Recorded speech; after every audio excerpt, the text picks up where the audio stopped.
ପାରଳା ମହାରାଜା ଶ୍ରୀ କୃଷ୍ଣଚନ୍ଦ୍ର ଗଜପତିଙ୍କ 51ତମ ଶ୍ରାଦ୍ଧ ଉତ୍ସବ ଅନୁଷ୍ଠିତ।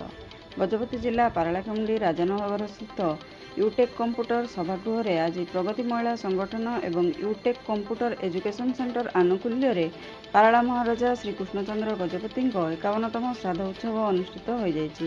ୟୁଟେକ୍ କମ୍ପ୍ୟୁଟର ଅନୁଷ୍ଠାନର ସଭାପତି ଶ୍ରୀ ଲୋକନାଥ ମିଶ୍ରଙ୍କ ଅଧ୍ୟକ୍ଷତାରେ ପ୍ରଗତି ମହିଳା ସଂଗଠନର ସମ୍ପାଦିକା ଅନୁଜା ଶତପଥୀ, ମୁଖ୍ୟ ଅତିଥି ଶ୍ରୀ ବିଚିତ୍ରାନନ୍ଦ ବେବର୍ତ୍ତା, ମୁଖ୍ୟ ବକ୍ତା ଶ୍ରୀ ଭାଗବତ ପାଢ଼ୀ, ଶ୍ରୀ ହରିମୋହନ ପଟ୍ଟନାୟକ ପ୍ରମୁଖ ମହାରାଜାଙ୍କ ସମାଧିପୀଠରେ ମାଲ୍ୟାର୍ପଣ ପରେ ୟୁଟେକ୍ ଠାରେ ଏକ ସଭାକାର୍ଯ୍ୟ ଆୟୋଜନ କରାଯାଇଥିଲା।